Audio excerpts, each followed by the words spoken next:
komputer saya.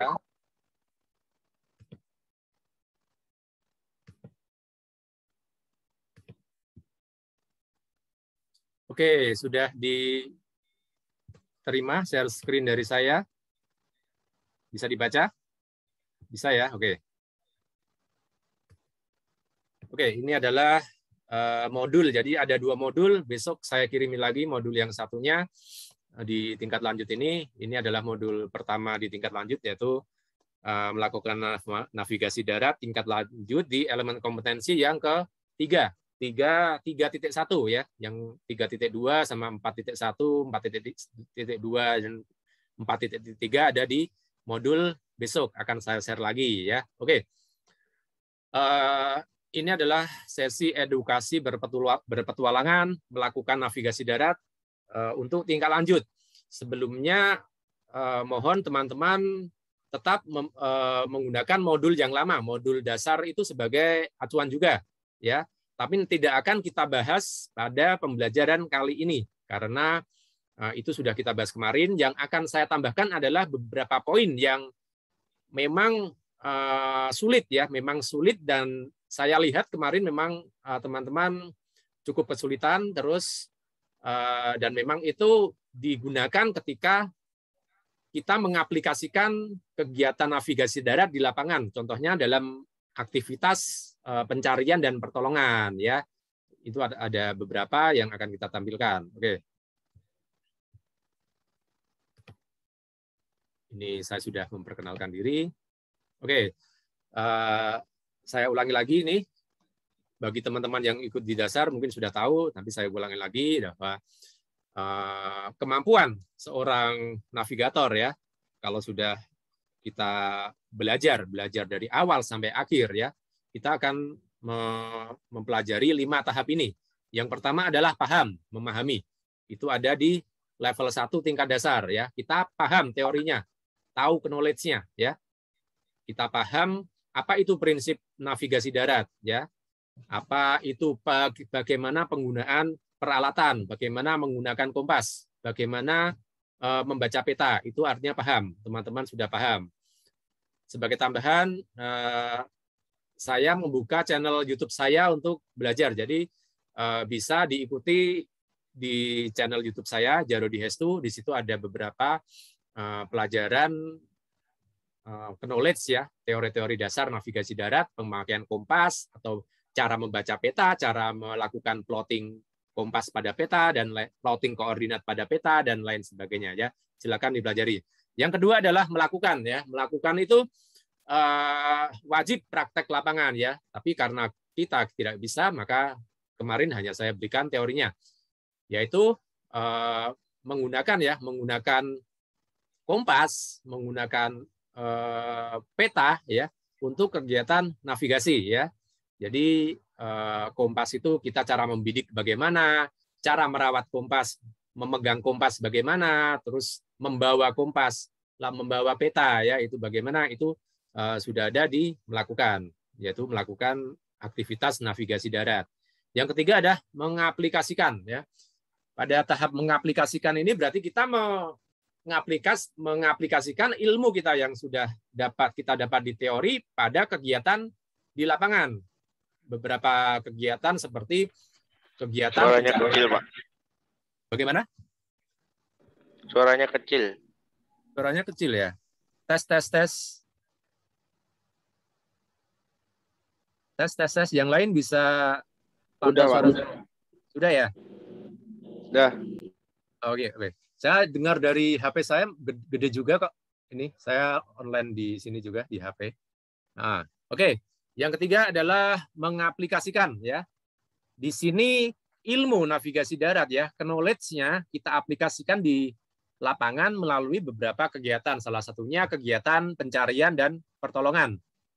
Atau ketika melakukan aktivitas navigasi darat dalam keadaan survival ya, dalam keadaan kita berada pada keadaan darurat, lalu kita menggunakan ilmu yang kita miliki untuk lolos dari resiko yang mungkin akan berbahaya bagi diri kita maupun bagi diri orang lain ya. Itu mengaplikasikan.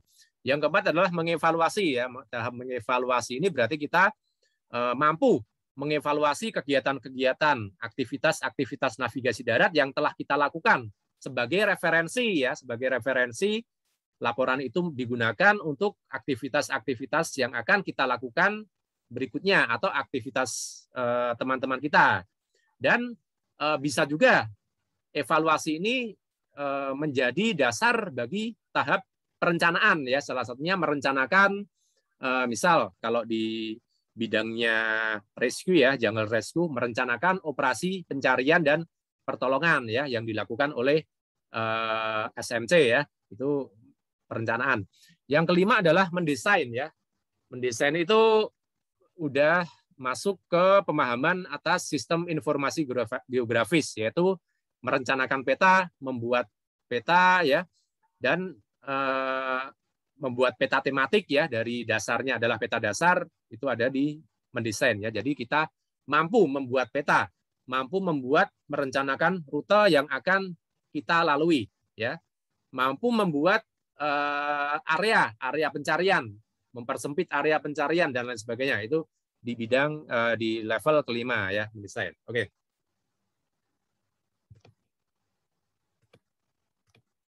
Ini adalah lengkapnya kurikulum. Kita ada di nomor 3 dan 4 ya. Tadi sudah saya paparkan teknik untuk dalam kegiatan darurat, lalu dilakukan untuk operasi pencarian dan pertolongan. Yang keempat adalah aktivitas menganalisa hingga mengevaluasi dan melaporkan. Sebelum kita masuk ke elemen-elemen tersebut, kita akan refresh dulu ya.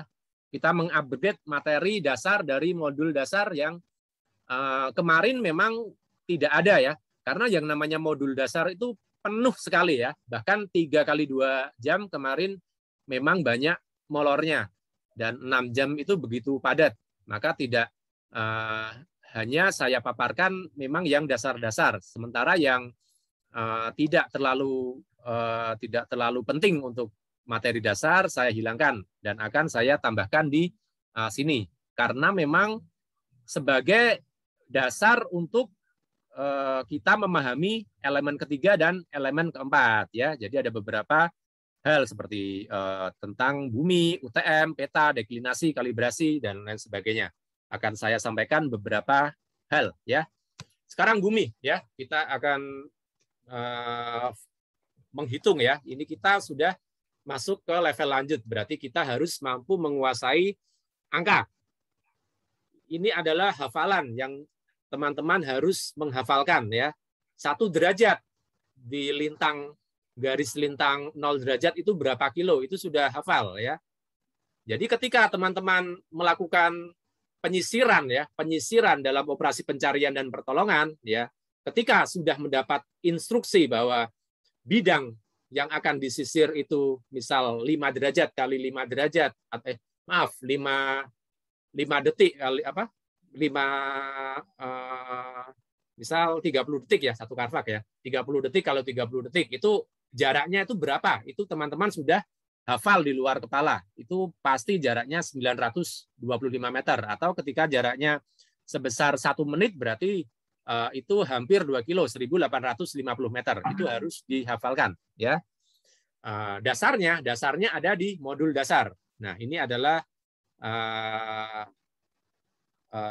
saya paparkan dari mulai bentuk bumi itu bulat ya. Ini. Saya mulai dari panjang garis bujur ya. Garis bujur. Garis bujur itu membujur ditarik dari kutub utara hingga kutub selatan ya. Panjangnya ini 20.003,93 km ya. Atau karena ini menjadi dasar untuk penetapan koordinat UTM, Universal Transverse Mercator, biasanya kita menghafal bahwa panjang garis bujur adalah 20.000 km. Ya, 10.000 km ada di lintang utara. 10.000 km ada di lintang selatan. Oke. Ya, ini 10.000 km. kelihatan ya garis kuning ini ya. Saya pakai itu pensil digital. Ini yang 10.000 ada di selatan. Nah, ini adalah dasar penghitungan koordinat lintang UTM. Makanya kalau kita berada di lintang selatan, ya, garis lintang 0 derajat itu ada pada koordinat 10 juta meter, ya, nolnya 7 atau 10.000 kilometer. Itu dihitung dari kutub selatan. Nah, dasarnya adalah ini. Dasarnya adalah panjang garis bujur sepanjang 20.000 kilometer. Ya, sudah ada kemarin saya selipkan materi UTM ya di modul dasar. Itu teman-teman yang kemarin ikut pelatihan, insya Allah sudah paham bagaimana melakukan plotting koordinat UTM juga, terus memahami UTM. Mungkin kalau belum terlalu fasih, kita fasihkan hari ini ya, karena memang materi UTM itu cukup sulit ya, cukup ribet. Lalu ini garis lintang, panjang garis lintang. Lintang ini ya, garis lintang ini ya. Nah, maaf.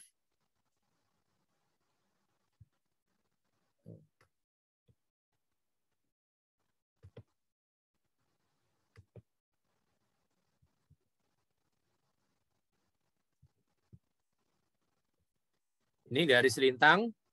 Garis lintang itu 360 derajat memutari bumi. Ya. Kalau garis bujur cuman 180 derajat. Garis bujur cuman 180 derajat. Ini.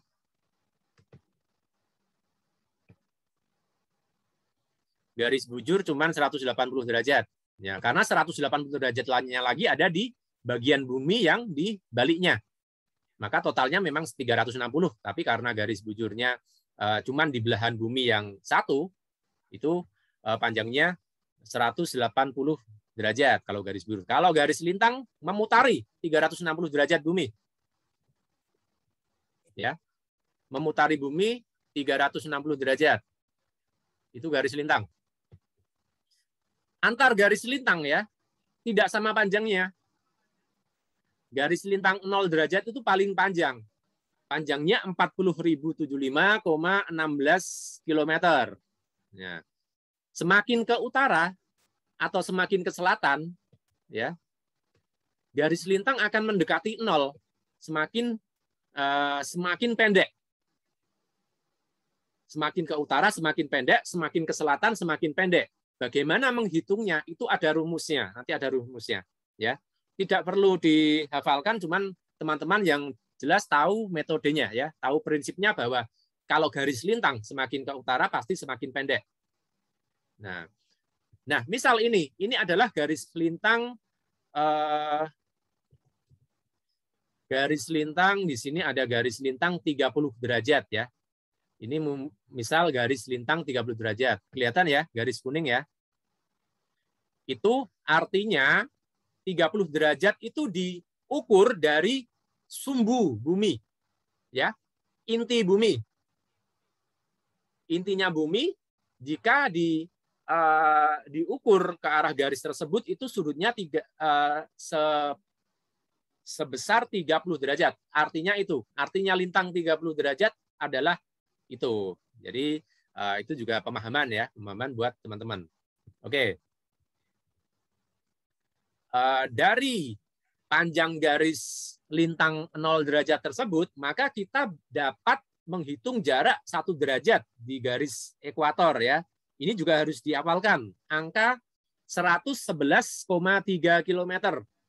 Ini harus hafal di luar kepala bahwa 1 derajat di garis ekuator, garis lintang 0 derajat di Pontianak, di Padang, ya, itu panjangnya 111 km ya. Nah, misal ini 1 derajat. Nah, panjangnya berapa? 111 km. Oke.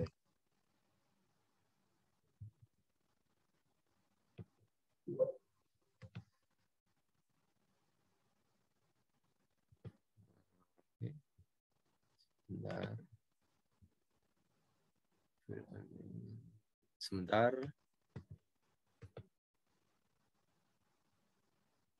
Oke, saya nah bisa lagi. Oke, ini jarak 1 derajat. Nah, kalau 1 derajat itu 111 km, maka 1 menit ya, 1 menit itu dibagi dengan 60 ya. Dihafalkan juga karena 1 menit itu menjadi ukuran Carfax pada peta 1 banding 50.000. Itu ukuran Carfax-nya adalah 60 detik atau 1 menit. Itu panjangnya 1,855 km atau kita biasanya memakai acuan 1.850 meter. Itu 1 menit. Ya, itu juga dihafalkan.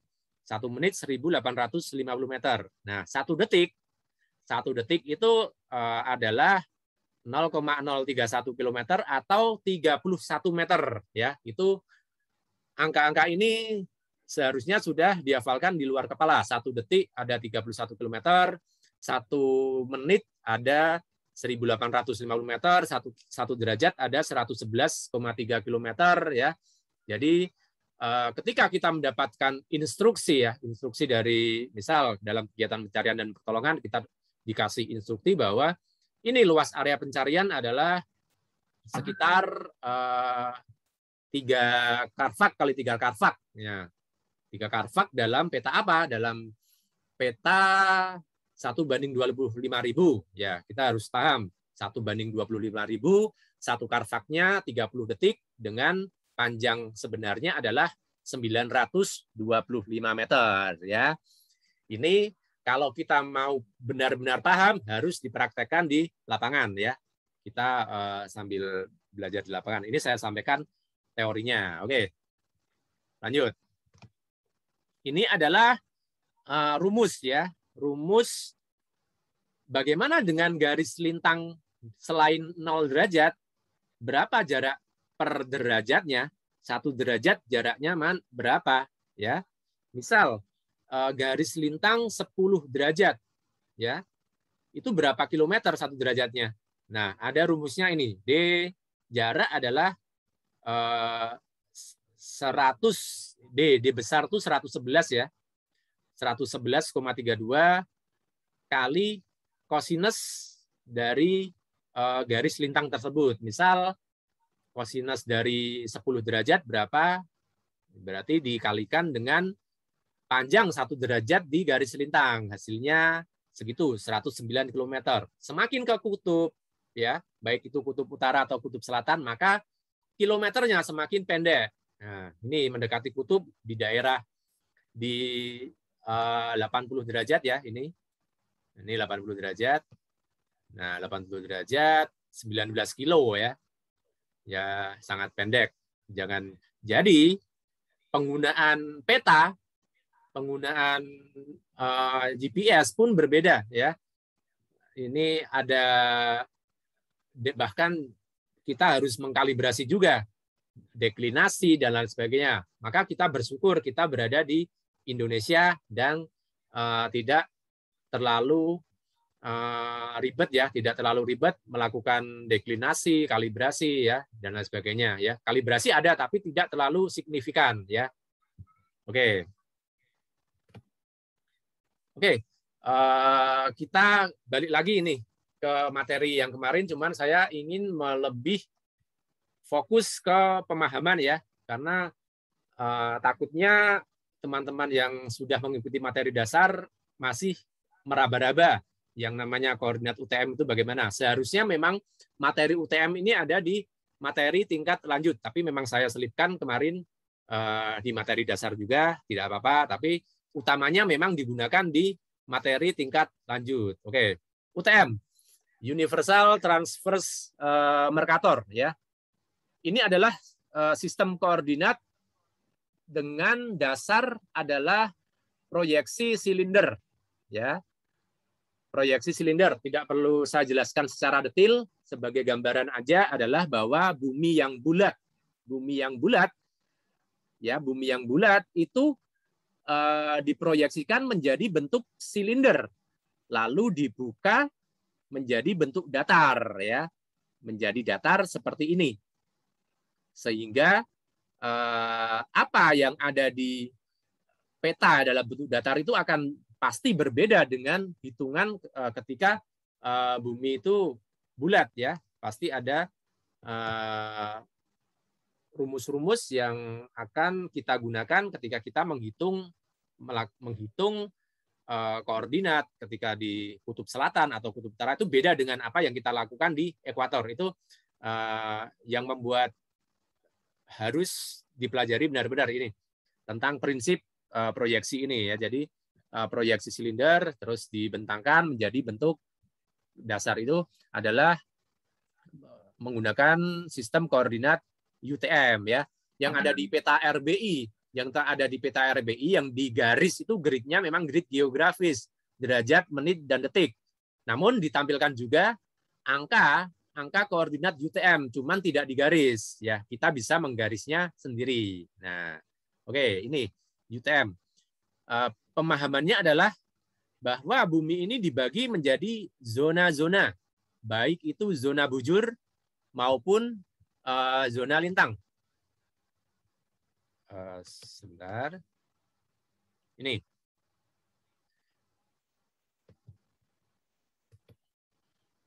Nih, zona bujur.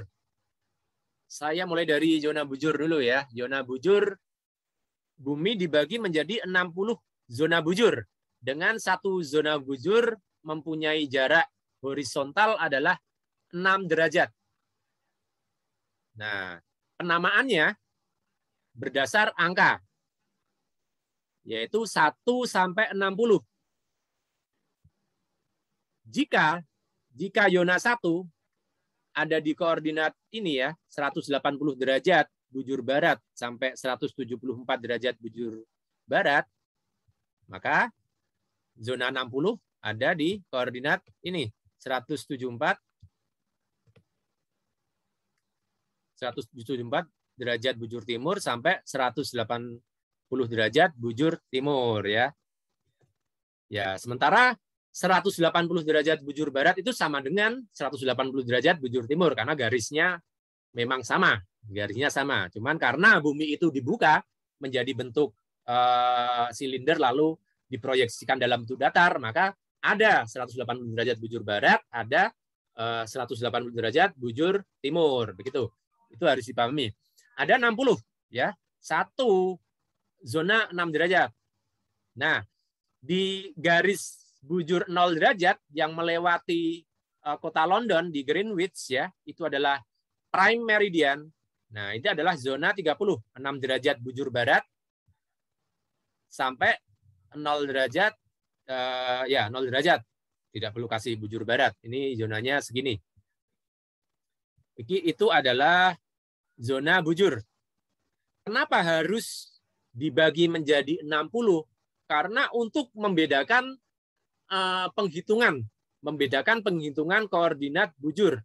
Karena pasti ada 60 lokasi dengan koordinat bujur lintang yang sama.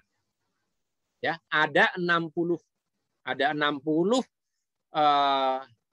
penulisan angka lintang bujur yang sama. Yang membedakan adalah zonanya. Ya, ada 60 zona, itu yang membedakan. Mungkin ada penulisan angka yang sama, cuman yang membedakan adalah zona. Maka zona ini harus ditulis di dalam peta ya, harus ditulis di keterangan peta. Ada di peta RBI, ada di GPS juga ada, ya, di software juga ada. Lalu yang berikutnya adalah zona lintang. Zona lintang itu ditulis berdasarkan huruf ya.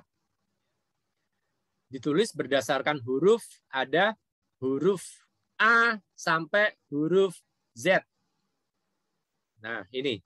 Nih, di tengah-tengah kita berada di tengah-tengah, yaitu zona M dan N. Dibatasi oleh garis ekuator. Satu zona itu tingginya, panjangnya ya, panjangnya adalah 8 derajat. Ya, jadi kalau lintang 8 derajat, kalau bujur 6 derajat. Ini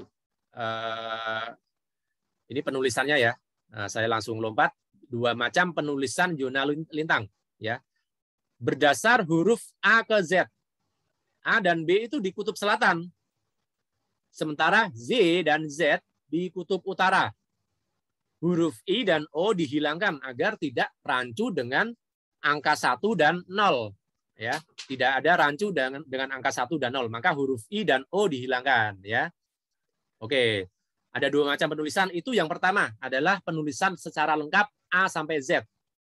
Biasanya ditulis di GPS atau di software. Lalu ada juga penulisan yang cuma 2 huruf, yaitu huruf N dan S. Jadi zona dibagi menjadi hanya 2, yaitu zona N dan S.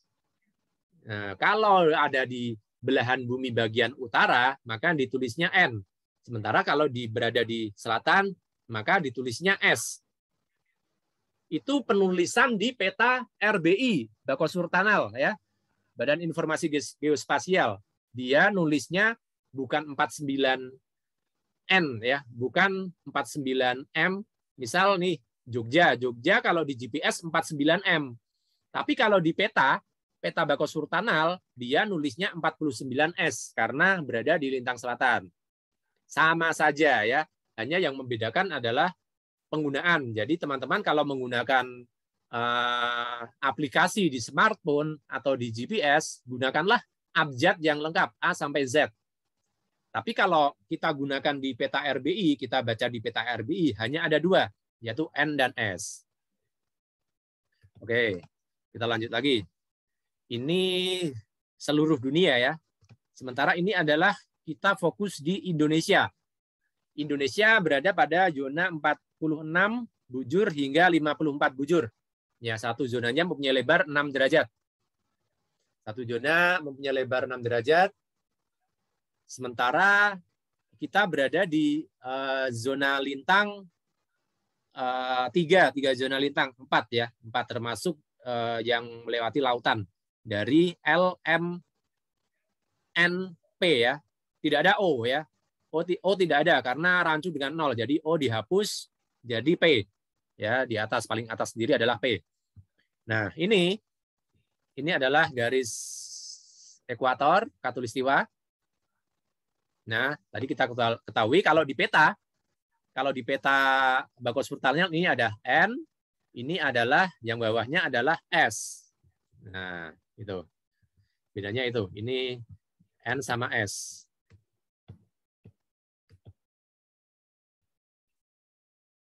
Nah, ini contohnya, ya, ini ada saya berada di Jogja. Jogja itu 49M. Nah, sebelum kita menghitung koordinat, kita harus mengetahui di mana kita zonanya, ya. Di mana kita zonanya? Saya di Jogja 49M. Terus Pak Heri ada di Namlea, ini 52M. Nah, lalu Mas Revo ada di Padang, ini 47M, ya. Kalau nggak salah 47M, ya. 47M. Atasnya, kalau Bukit Tinggi ke atas 47N, kalau Bukit Tinggi ke bawah 47M, ya. Itu harus dicari, dipahami. Bisa dicari lewat peta itu sendiri karena di peta sudah ada, atau bisa kita hitung, sebenarnya dihitung juga bisa. Karena kita menghitung bahwa dari garis bujur 0 derajat itu dihitungnya 31. Maka kita hitung aja zona 31 sampai sini, sampai di Aceh, ya, sampai di Aceh itu berapa derajat, ya. Kalau di ujungnya Aceh itu kan 95 derajat, ya. 95 derajat kita bagi aja menjadi 95 dibagi 6. Nah, 95 bagi 6 berapa? Ada 16, ya. 16 ditambahkan dengan 30, ya. Jadinya zona 46. Itu kalau dengan cara manual. Namun itu tidak perlu karena di GPS, di peta sudah ada, kita cukup lihat aja. Jadi ini. Oke, kita lanjut. Ini adalah tadi sudah saya jelaskan penulisannya. Nah, ini adalah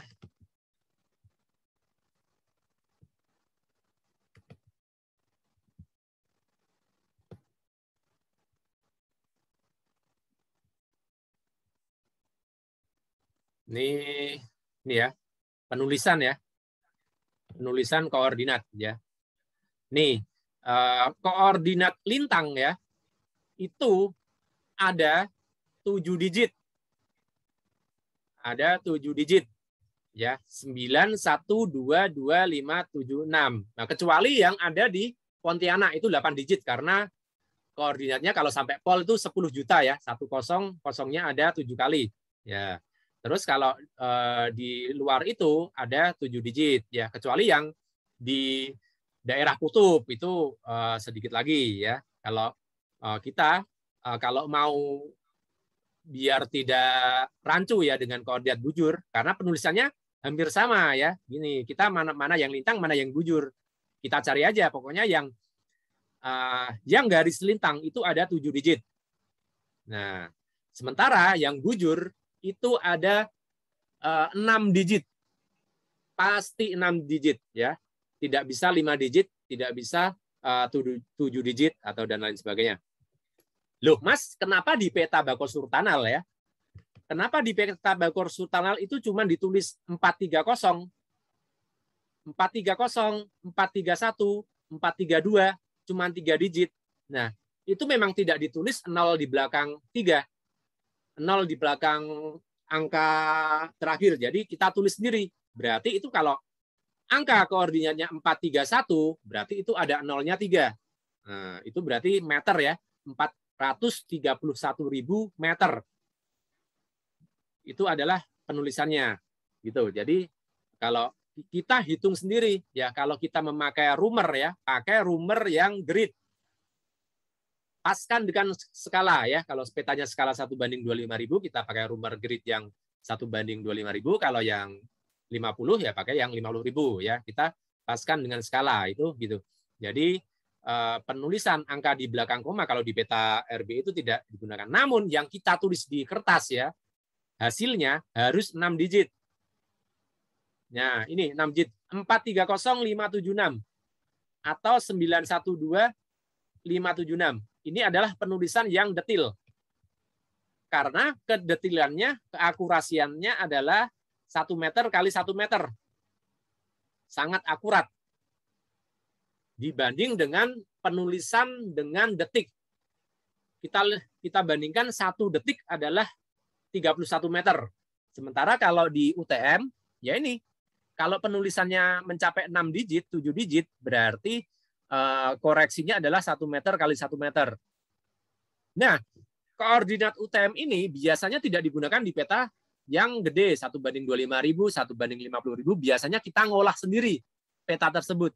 Kalau ada peta dengan skala 1:10.000, terbitan Bako Surtanal, kita pakai itu. Namun kalau tidak ada, kita olah dari peta 1:25.000, kita perbesar lagi menjadi peta banding 1:10.000 atau peta banding 1:5.000, ya kita rubah menjadi koordinat UTM. Karena koreksinya sangat detil, ya.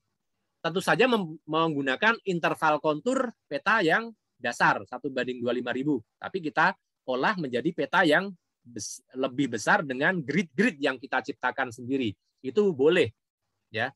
Atau kalau sudah Bako Surtanal punya peta yang 1:10.000, sepertinya kalau di websitenya cuman dibuka yang halaman Bawah Puncur ya, Bogor, Puncak, Cianjur, itu petanya 1:10.000. Cuman di situ yang free. Kalau mau cari peta yang berbayar, silahkan email ke Cipinang ya, kantornya Bako Surtanal. Email, kita mau beli peta 1:10.000. Kalau misal ada, akan dikirimkan. Tidak gratis, harus bayar ya. Nah, begitu juga dengan teman-teman di Sumatera, di mana petanya 1:50.000. Kalau mau cari yang lebih kecil, insya Allah ada lah. Coba cari aja. Ya itu, ya harus bersurat lalu membayar. Ini penulisan koordinat UTM ya. Nah, karena kita besok akan praktek di latihan pakai peta, pakainya UTM ya. Oke, lanjut lagi. Ini misal saya fokus di zona 49 ya. Rumah saya ada di zona 49 di Jogja. Nah, ini menghitungnya kita mulai dari lintang. ujung utara zona 49 ya. Bukan. Ini lintang ya. 49 saya berada di zona 49M ya. 49M. Ini saya kurang nulisnya 49M atau 49S. Kalau di peta 49S, kalau di GPS 49M ya. Ujung utara zona 49M adalah garis lintang 0 derajat.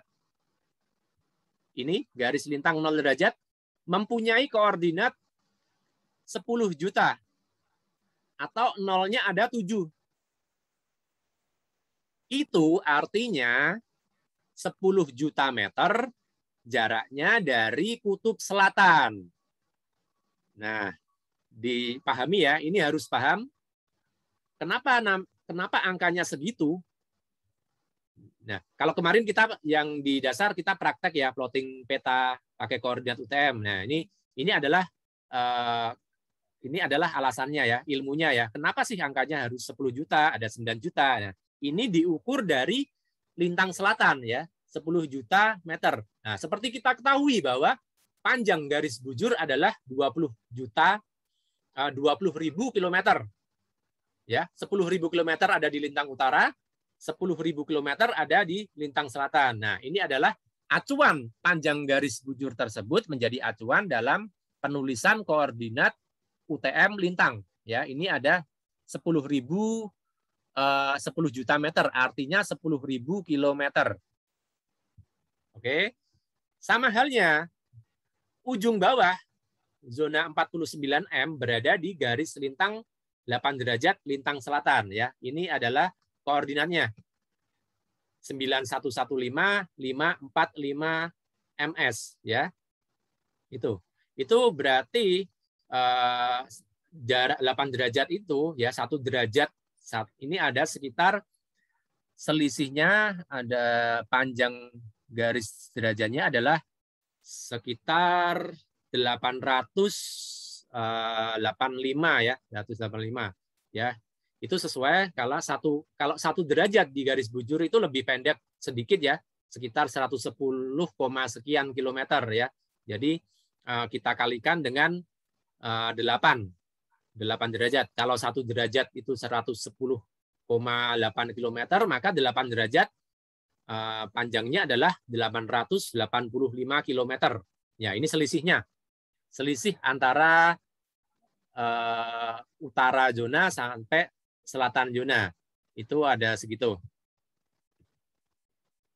Nah, itu prinsip.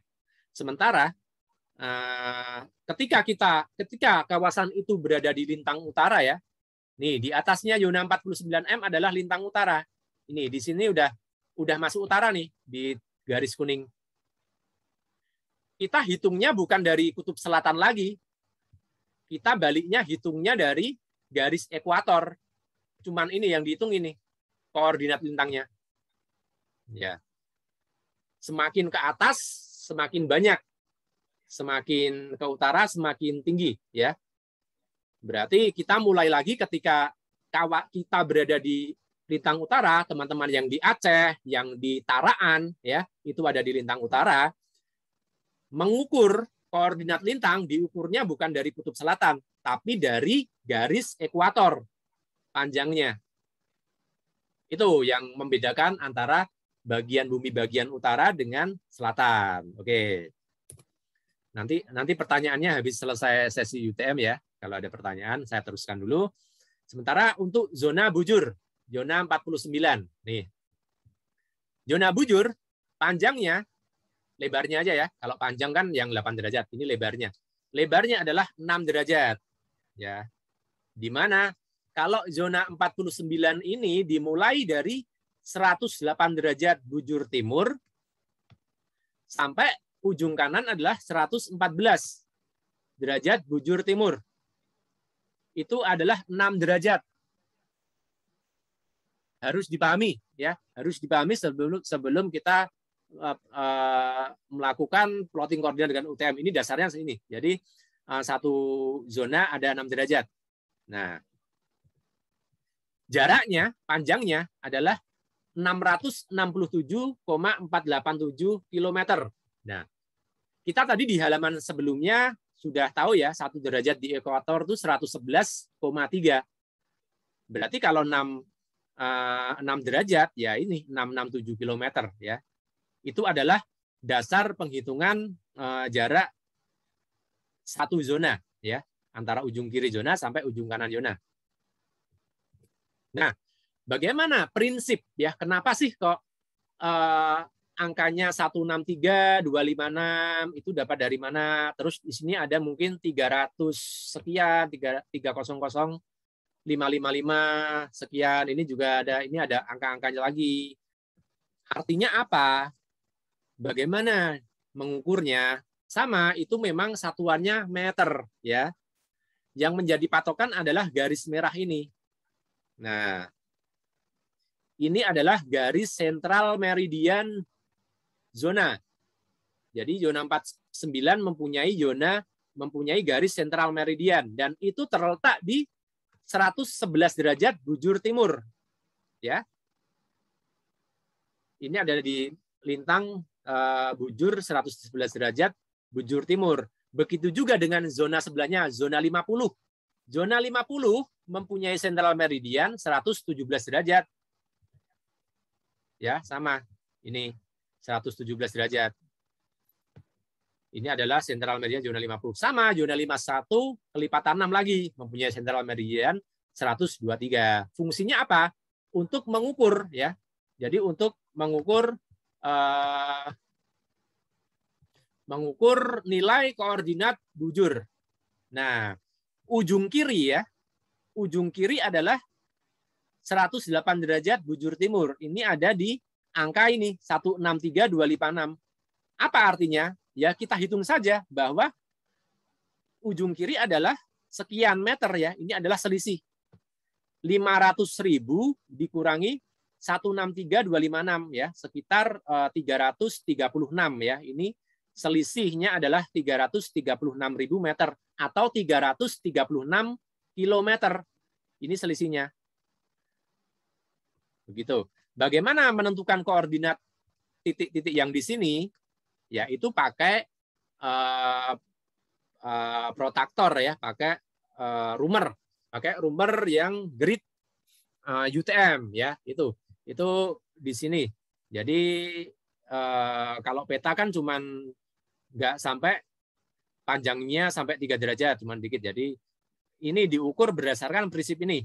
Lokasi di sini adalah antara 163,256 M sampai 500.000 M. Nah, angka 500.000 itu ini ya.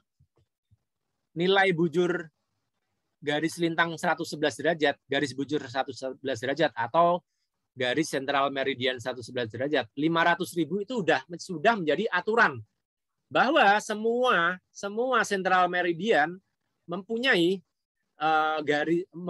koordinat bujur 500.000. Baik itu di zona 49, zona 1, zona 2 ya. Jadi ada 60 zona yang mempunyai nilai bujur yang sama ya. Sentral meridiannya sama ya, 500.000. Itu. Jadi prinsipnya begitu. Sentral meridian selalu angkanya 500.000, nolnya 5. Ya. Oke, itu prinsipnya. Oke, lanjut. Ini adalah salah satu penerapan ya. Teknik plottingnya kemarin kita sudah belajar ya. Yang pas batch-nya Mas Tulus sama Mas Rizky kita udah belajar. Kalau pas Pak Heri sepertinya enggak ya, plotting koordinat UTM. Ya. Oke. Ini salah satu penerapannya adalah untuk mengukur jarak ya. Jadi kita tidak perlu mengkonversi dari menit, detik ke meter ya. Penggunaannya adalah langsung. Ya, karena satuannya adalah meter. Kita gunakan langsung ya untuk mengukur jarak antara dua buah titik. Nah, makanya yang namanya koordinat UTM itu dilakukan pada peta-peta dengan skala yang besar. Bisa 110.000, 5.000 atau lebih besar lagi ya. Karena biasanya digunakan di area pertambangan, area pertanian, untuk operasi SAR ya. Kita menggunakan peta-peta yang detail. Karena targetnya dengan koordinat UTM itu adalah hasil yang akurat, mendekati akurasinya 1 meter. Nah, contoh ini ya, saya ingin menentukan ini dari A sampai B. Ini jarak sawah ya, jarak sawah. Berapa sih panjangnya? Nah, itu kita langsung aja kita tentukan panjang ini ya, panjang Y berapa? Itu dengan mengurangkan koordinat lintang dari A dikurangi koordinat lintang dari B. Ini hasilnya adalah jarak ini ya. Ini jaraknya. OA adalah 1127 meter. Sementara untuk menghitung jarak bujur dari O ke B, ya jadi jarak bujur, koordinat bujur dari A dikurangi dengan koordinat bujur dari B. Hasilnya ini jaraknya 483 meter. Nah, yang jadi pertanyaan adalah berapa jarak miring ya? Kita gunakan rumus Pythagoras ya, itu adalah penggunaan koordinat UTM untuk mengetahui jarak antara dua buah titik. Dengan prinsip tersebut, maka yang namanya koordinat UTM bisa digunakan juga untuk mengukur luas sebuah kawasan. Baik itu kawasannya berbentuk persegi atau trapesium, itu bisa diukur. Nah, kalau mengukur manual pasti sulit karena menggunakan rumus trigonometri dan lain sebagainya ya. Sekarang sudah ada software untuk mengukur berapa luasan dari kawasan tersebut. Ya, itu enak ya. Misal dalam operasi pencarian dan pertolongan kita sudah menentukan batas area penyisiran ya. Kita kepung nih, dikepung nih yang perkiraan objek ya, perkiraan objek di mana dikepung itu luasnya berapa daerah pencarian ya. Itu bisa kita tentukan dengan menggunakan koordinat UTM. Oke. Terus itu tentang koordinat UTM ya. Ini adalah memperjelas apa yang saya terangkan di materi dasar ya. Karena ketika materi dasar kemarin memang kita praktek ya, kita prakteknya langsung plotting ya. Kita plotting angka-angka. Angka menjadi kita plot di peta. Namun kita tidak tahu dasarnya. Dasar dari angka-angka tersebut itu dapatnya dari mana. Maka dengan pemaparan saya ini, saya harap teman-teman mengetahui prinsip kenapa sih harus ada koordinat UTM. Ya, ini karena memang ini kita pakai di banyak kita pakai dalam kegiatan di lapangan ya. Bahkan kayak mitigasi bencana dan lain sebagainya itu pakainya sebagian besar juga itu karena memang lebih enak. Memang lebih sulit, belajarnya lebih sulit, tapi ketika kita sudah mahir akan lebih mudah dalam melakukan aktivitas. Monggo, saya persilahkan teman-teman untuk bertanya ya, sebelum saya masuk ke pemahaman yang berikutnya tentang peta. Monggo, sesi tanya jawab. Saya batasi dua pertanyaan, ya. 2 pertanyaan, monggo silakan. Sudah jam 11 soalnya. Ada pertanyaan? Monggo. Pak Heri mungkin sudah tambah jelas ya dari kemarin ya.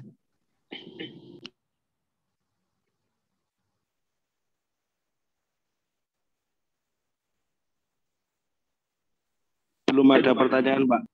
Oh, siap. Oke. Saya harap sudah cukup jelas. Sekarang kalau memang tidak ada pertanyaan, kita lanjut ke peta ya.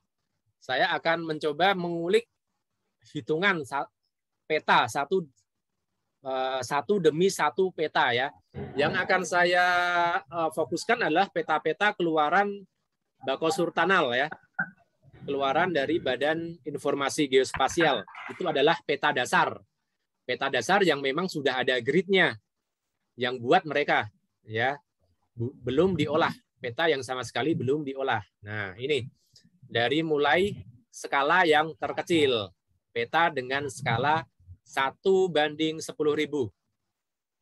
Nah, dalam peta 1/10.000 ya, satu karvak defaultnya adalah 10 detik kali 10 detik ya. Kalau kita print ya, kalau kita print peta tersebut yang kita download di Bakosurtanal di websitenya, mau kita print di peta, itu harus ukuran karvaknya segini ya, 3,1 cm kali 3,1 cm. Kita bulatkan jadi 3,1 ya.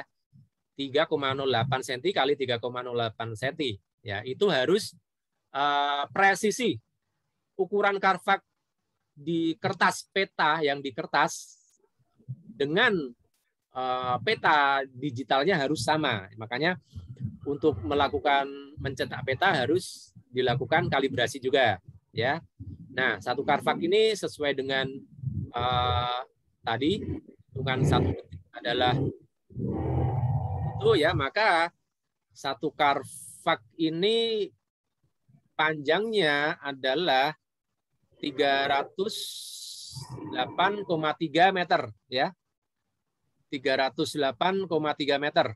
Nah, itu sangat detail ya. Kita bayangkan dalam operasi SAR ya, operasi SAR dengan karvak segini. Bentar. Nah, ini ya, satu karvak dengan ukuran sebenarnya 300 meter kali 300 meter.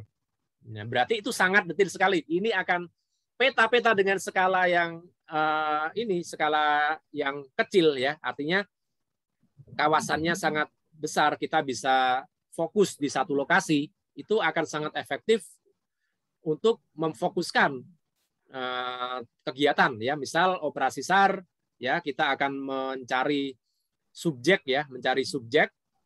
Nah, kita menggunakan peta-peta dengan skala 1/10.000 atau mungkin kalau mau lebih detail lagi peta dengan skala 1/5000. Nah, kalau ini yang peta 1/10.000 yang keluaran Bakosurtanal cuman ada di Bogor, Puncak, dan Cianjur ya yang free ya.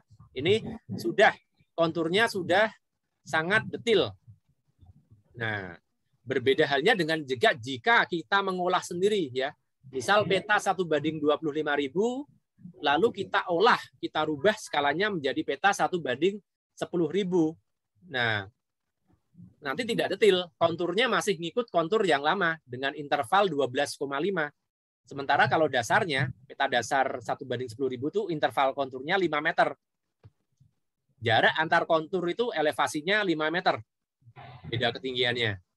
Gitu. Jadi ini saya rekomendasikan peta 1/10.000 itu untuk kegiatan yang sifatnya spesifik, fokus di satu tempat ya.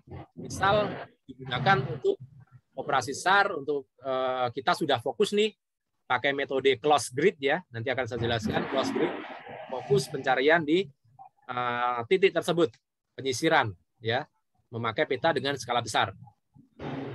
Oke, ini peta 1/10.000. Oh, masih ada lagi, ini adalah di peta terbitan Bakosurtanal ya, isinya ya. Ini isi petanya. Sudah saya crop, legenda, deklinasi, nama, judul, skala. Nah, peta Bakosurtanal dimensinya 2 menit kali 30 detik. Jadi dalam satu peta itu mewakili jarak 4.625 meter atau 4,6 kilo ya. Sangat sempit, jadi sangat fokus, sangat enak kita gunakan peta ini untuk latihan navigasi darat ya. Oke, kita lanjut ke peta berikutnya adalah skala 1:25.000. Itu ada di Pulau Jawa, ya. Jawa, Sumbawa, Bali, Lombok itu menggunakan terbitan Bako Surtanal itu 1:25.000. Itu seperti peta yang sering kita pegang, ya. Ini detil, ya, detil. Konturnya detil. Intervalnya 12,5. Satu karvak 30 detik kali 30 detik atau sekitar 925 meter kali 925 meter. Ini masih bisa digunakan untuk operasi, ya, operasi pencarian. Atau bila kita tidak punya, misal saya tidak punya peta Merapi dengan skala 1:10.000, maka saya akan mengolah peta ini menggunakan software. Dengan melakukan georeferensi, saya akan olah, lalu kita membuat grid-grid, ya, grid-grid sesuai dengan keinginan kita. Bedanya dengan peta dasar adalah ketika kita mengolah peta sendiri, kita tidak perlu mengacu gridnya dengan peta yang dari Bako Surtanal, peta dasar itu. Kita kan udah mengolah nih, kita bebas saja mau membuat grid 100 meter kali 100 meter atau gridnya 500 meter kali 500 meter, itu terserah kita.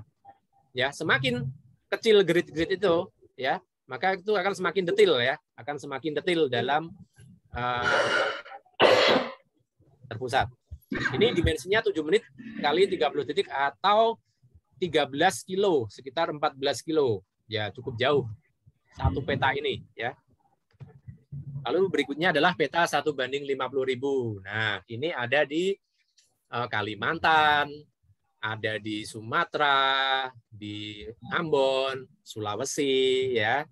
Saya kurang tahu kalau misal mau, ya, ke Bako Surtanal apakah ada peta dengan skala kecil, saya kurang tahu kalau belum pernah tayar, tapi pernah lihat peta 1:25.000 di Sumatera, mungkin itu juga kita bisa cari peta ukuran sejuta. Namun kalau kita download peta di websitenya Bako Surtanal, pasti, ya, pasti kalau Sumatera ya 1:50.000. Itu aja tidak semua tersedia yang ditutup. Yang ditutup ya gimana? Ya harus bayar. Email lalu bayar, ya. Gitu. Ini 1:50.000 mempunyai ukuran karvak 1 menit kali 1 menit, yaitu 60 detik kali 60 detik. Sama 3,7 kali 3,7. Nah, ini yang akan menjadi patokan ketika kita melakukan kalibrasi pada peta cetak. Kita mau cetak sendiri, ukuran karvak harus 3,7 cm. Kalau lebih atau kurang, ya sama aja, kita nggak bisa kita pakai itu petanya, ya. Oke, satu karvak itu 1.850 kali 1.850. Ini dimensi peta sangat luas, ya. Ini hampir 27 kilo. 27 kilo itu sudah satu kota Jogja, ya. Kota Jogja itu 10 kilo kali 10 kilo, ya. Ini sudah Jogja sama peta ini sangat luas sekali. Nah, ini kalau kita fokuskan, ya, kalau kita perkecil dengan menjadi peta 1:10.000, wah, kurang, ya, karena interval konturnya 25 meter, nggak detil. Kita dapat konturnya nggak detil, ya. Beda dengan peta 1:10.000 yang bawaan dari Bako Surtanal, ya, interval konturnya 5 meter, sangat detil. Ini interval konturnya 25 meter. Ya, tapi dalam keadaan kepepet, nggak punya, ya bisa, monggo silakan digunakan. Oke. Nah, kalau ini 1:100.000 sudah nih, udah nyerah, kita nggak bisa gunakan untuk kegiatan navigasi darat karena cakupannya sangat luas, ya. Ini ada di Papua, ya. Ya, karena nggak dibuka tuh daerah-daerah rawan tuh peta-peta yang spesifik nggak dibuka, cuman ada peta-peta dengan ukuran besar, ya, 100.000. Nah, ini peta Papua keluaran RBI, keluaran Bako Surtanal. Nah, hampir sama peta AMS, ya, peta keluaran Army Map Service, peta tahun 40-an. Itu juga skalanya gede-gede, 150.000, 100.000, ya. Bahkan peta AMS ada yang menggunakan proyeksi kerucut, ada yang menggunakan proyeksi silinder, ya. Kalau mau digunakan di zaman sekarang, ya harus mikir, harus mumet, ya, harus mau ngolah, dikalibrasi, ya. bisa digunakan tapi harus dikalibrasi. Ini peta 100.000, ukurannya dimensinya satu lembarnya 55 kilo kali 55 kilo. Nah, sangat luas. Hampir Jogja Merapi ya. Itu kelihatan semua Jogja, Merapi, sebagian Bantul. Ini 100.000. Nah, ini terakhir yang ada di peta Bagos Furtanal 1:250.000. Ini udah ukurannya provinsi ya. Ini digunakan untuk mengolah peta, misal peta mitigasi bencana, misal nih karena per kecamatan ya. Jadi dilakukan untuk peta mitigasi bencana pandemi COVID-19 ya, memetakan daerah ini zona apa, itu bisa menggunakan peta dengan skala besar. Sangat besar ya, panjangnya 111 kilo, lebarnya 166,5 kilo ya. Ini juga jangan digunakan di gunung ya.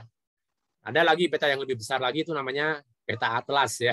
Peta atlas nggak usah digunakan untuk kegiatan di gunung. Oke, itu sejenak gambaran tentang peta ya. Kenapa saya paparkan ini? Karena nanti besok akan saya paparkan tentang metode-metode dalam pencarian dan pertolongan dan kegiatan survival ya, menggunakan peta dengan beberapa skala ya. Dan ini dengan pemahaman skala peta ini dan peruntukannya, maka teman-teman akan paham bahwa kalau kita mau ngesar itu pakai peta skala apa ya, kalau kita mau kegiatan biasa pakai skala apa, kalau kita mau ngolah peta mitigasi pakai skala apa ya, itu dasarnya itu. Oke, ini yang berikutnya deklinasi. Oke, deklinasi kemarin sudah ya di dasar ada, ini adalah penghitungan ya, prinsip penghitungan manual sudut deklinasi. Ya, saya tidak akan mengulangi lagi utara peta, utara kompas, utara magnetik. Kemarin sudah jelas di modul dasar. Saya akan memaparkan penghitungan ya, penghitungan sudut deklinasi. Ini hubungannya dengan mengkalibrasi kompas. Ya, mengkalibrasi kompas apakah ditambahkan atau dikurangkan. Ini deklinasi ini sebentar. Nih ya. Ada deklinasi ya, ini ya UG dan US. Ini 8 menit ya. Jadi selisih antara utara grid, utara peta yang kita pegang dengan utara sebenarnya di kutub utara adalah 8 menit. Nah, sementara selisih antara utara kompas, utara magnet dengan utara peta yang kita pegang adalah 7 menit ya. Ini menjadi dasar penghitungan. Nah, ini tolong dipahami juga, deklinasi tersebut tiap tahun berkurang 1 menit. Ya, jadi dikurangkan saja. Kalau tahun 2007 berarti karena ini dikurang bukan ditambah, maka tahun 2001 itu 6 menit. Begitu seterusnya. Ini adalah tahun ya. Kita melakukan pengukuran tahun berapa? Nah, ini contoh. Soalnya seperti ini ya. Ini rumus tidak perlu dihafalkan, bahwa kalau kita menembak, membidik menggunakan peta ya, berarti berapa utara sebenarnya jaraknya? Berarti tinggal ditambahkan aja 8 ditambah 7. Berarti 15 menit dari utara sebenarnya atau kutub utara. Lalu berapa jaraknya berapa sudutnya dari utara peta? Berarti ini 7 menit. Ya, jangan salah membedakan antara 7 menit sama 8 menit ya. Kalau kita yang kita bawa adalah peta sama kompas dan kita mau melakukan plot, ya berarti kita pakainya selisih ini 7 menit ini ya. Contoh soal seperti ini. Tahun 2004 ya. 2004 kita membidik sebuah puncak bukit di Kejajar. Nah, ini sesuai dengan lokasi yang kita lakukan kegiatan tersebut ya, ini di Kejajar. Dengan hasil sudut azimut adalah 30 derajat. Berapa sudut yang dihasilkan jika kita melakukan jika diukur dari utara peta ya, kita akan melakukan penghitungan di peta itu akan ditambahkan atau dikurangkan atau bagaimana? Ya, jawabannya begini. Ini 1 menit ya. Kita kalikan dengan tahun ya. Ini tahun 2004. Berarti ada 4 tahun. Pengurangan deklinasi berarti 1 menit dikali 4 sama dengan 4 menit. Nah, jadi deklinasi ini UM ke UG bukan US ya, karena kita yang patokan kita adalah peta utara grid. Yang ini ya. Ini adalah 7 menit kurangi 4 menit sama dengan 3 menit. Nah, angka 3, positif 3 ya. Deklinasi timur itu positif 3. Berarti hasil pengukuran kita harus ditambah dengan angka 3 menit. Yaitu 30 derajat tambah 3 menit. Ya. Kalau misal hasilnya negatif, deklinasi itu negatif, maka pengukurannya dikurangkan dengan 3 hasil pengukuran. Ya, itu. Prinsipnya begitu, dikurangkan atau ditambah. Nah, sekarang tahun 2021. Ya, 2021. Apakah kita pakai rumus ini? Tidak bisa. Karena terlalu lama sudah kedaluarsa ya. Jadi petanya sudah berubah. Pengukurannya sudah berubah. Jadi kalau kita pakai tahun 2021, kita harus menggunakan website magneticdeclination.com ya untuk mengukur sudut deklinasi ya. Itu tidak bisa menjadi patokan di tahun sekarang karena sangat lama tahunnya. Nah, ini karena ini hanya 30,05 derajat, sangat kecil, maka saya biasanya mengabaikan ya karena sangat kecil. Tidak perlu dilakukan kalibrasi karena sudut deklinasinya sangat kecil. Beda halnya dengan kita di Papua ya, di Merauke. Di Papua bagian timur selatan itu deklinasinya 4 derajat. Nah, itu harus dikalibrasi. Atau di Eropa semakin mendekati kutub pasti semakin besar deklinasi. Oke. Lanjut. Nah, ini hubungannya deklinasi tadi adalah untuk mengkalibrasi peta, kompas, dan GPS ya. Kalibrasi merupakan pengaturan ya, pengaturan keakuratan dari alat ukur agar sesuai dengan standar ukur yang digunakan.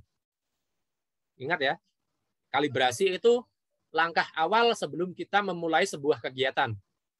Kegiatan navigasi darat harus dikalibrasi. Semua alat harus dikalibrasi.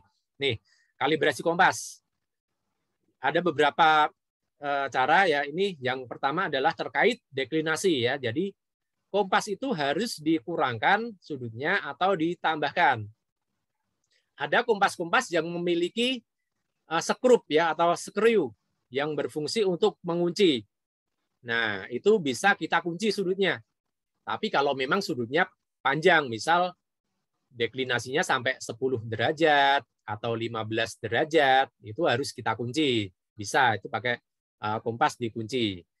Nah, ini yang ketiga, ini dalam sebuah aktivitas massal, kegiatan. Nah, ketika kita melakukan sebuah pelatihan ya, kita bawa kompas sangat banyak. Misal 10 kompas. Kita bawa 10 kompas nih. Dan semuanya saya jamin tidak ada yang sama ya. Karena beda merek ya, beda merek dan tahun pembuatan berpengaruh juga dengan keakuratan. Nah, kita cari kompas yang paling akurat. Nah, ada harga, ada rupa. Biasanya salah satu pasti ada kompas yang paling bagus yang sudah bermerek seperti Sunto atau Brunton ya, kompas-kompas yang mahal ya, itu bisa menjadi acuan. Karena itu meskipun sudah kita gunakan bertahun-tahun, kompas tersebut bisa akurasinya masih sangat tinggi ya, kompas-kompas yang bermerek ya. Kompas-kompas yang KW ya. Ini nih kompas yang KW nih. Kompas yang 30 ribuan ya. harus dikalibrasi nih dengan kompas-kompas yang bagus nih. Yang seperti ini. Kompas. Nah, tolong dikalibrasi dengan kompas lainnya. Karena ketika hasil pengukuran semua orang beda, pasti akan membingungkan ya. akan sangat membingungkan. Sebelumnya harus kita kalibrasi. Nih, bahkan ada yang nilainya selisihnya 5 derajat, 10 derajat. Ini caranya gini. Nah, bawa yang standar ya, misal kompas yang merek Sunto ya, merek Sunto itu yang akurat ya. Kita bidik ya satu objek ya, kita bidik satu objek lalu kita catat berapa sih sudutnya. Nah, ini yang sudut ini ya, sudut 120 derajat ini menjadi acuan. Nih, acuan. Kompas lain berapa? Kompas merek B menunjukkan hasil bidikan 130 derajat ya. Maka dengan itu setiap hasil pengukuran kompas B harus dikurangkan dengan angka 10 kalau masih mau menggunakan kompas tersebut. Ya. Kalau masih mau menggunakan kompas tersebut, jangan lupa setiap hasil pengukuran tolong dikurangkan dengan 10. Nih, ada kompas merek C menunjukkan hasil bidikan 115 derajat ya. Maka setiap hasil pengukuran harus ditambahkan dengan 5 derajat ya. Ini harus dipahami ya. Kalibrasi, jangan kita membawa kompas banyak sekali dan ketika kita tidak melakukan kalibrasi, ketika kita sedang melakukan praktek resection, intersection, hasil pengukurannya beda-beda. Pasti akan sangat membingungkan. Itu kalau dalam pelatihan navigasi darat yang saya kembangkan pasti kita kalibrasi dulu nih kompasnya. Tentu saja dengan kompas yang paling akurat ya. Oke, ini kalibrasi peta ya. Kalibrasi peta dilakukan dengan menggunakan peta lama ya. Ini misal AMS. Nah, peta lama bisa kita gunakan. Syaratnya satu, tidak digunakan di area perkotaan atau permukiman. Karena perubahan fungsi lahan ya. Peta AMS itu tahunnya 40 ya. Dengan datum Batavia. Datum Batavia proyeksinya sudah proyeksi Lambert, masih proyeksi Lambert atau proyeksi kerucut. Itu peta tahun 40 dibandingkan dengan peta RBI tahun 90 sudah setengah abad. Itu perbedaan fungsi lahannya sangat besar. Jangan digunakan di perkotaan dan permukiman. Nah, hanya digunakan di daerah yang mempunyai topografi kontur di hutan atau di gunung. Karena yang kita butuhkan memang itu konturnya, topografinya. Nah, ini lagi peta lama ya. Peta lama ini hanya digunakan ketika terjepit, ketika kita tidak mempunyai peta yang lain lagi. Kalau ada peta yang lain, peta yang lebih baru, gunakanlah peta baru ya. Kalau misal kita tidak punya peta baru, adanya peta lama, ya udah terpaksa kan kita menggunakan peta lama. Nah, ini harus dikalibrasi. Cara melakukan kalibrasi ya buat teman-teman yang sudah menguasai software, entah itu software ArcGIS, QGIS, atau ada beberapa software lagi. Kalau saya pakainya yang simple ya, karena nggak berat, OZ Explorer ya. Ini cari soft copy peta ya, lalu potong sesuai kebutuhan. Cari minimal 2 titik khas di peta lama yang akan dikalibrasi tersebut, bukan bangunan atau bukan buatan manusia ya. Dan titik tersebut mempunyai koordinat, informasi koordinat di zaman sekarang masih relevan. Misal koordinat puncak gunung, ada triangulasinya. Atau koordinat di danau ya, di danau. Kita bandingkan dengan peta zaman misal membandingkannya dengan Google Earth ya. Kita cari koordinat tersebut di Google Earth. Lalu kita cari 2 titik khas di peta lama tersebut. Lalu kita gunakan metode georeferencing. Georeferencing merupakan proses menetapkan koordinat untuk setiap piksel pada layar. Jadi, peta digital itu kan tidak mempunyai informasi geografis ya. Dengan software, kita bisa membuat peta itu akhirnya mempunyai informasi geografis. Kita kasih 2 titik kalibrasi, kita kasih koordinatnya, maka peta tersebut bisa diolah karena sudah mempunyai informasi geografisnya. Sudah dilakukan georeferencing, kalibrasi dengan georeferencing. Jadi ketika kursor kita, mouse kita sudah beroperasi di peta tersebut, maka otomatis akan menunjukkan koordinat.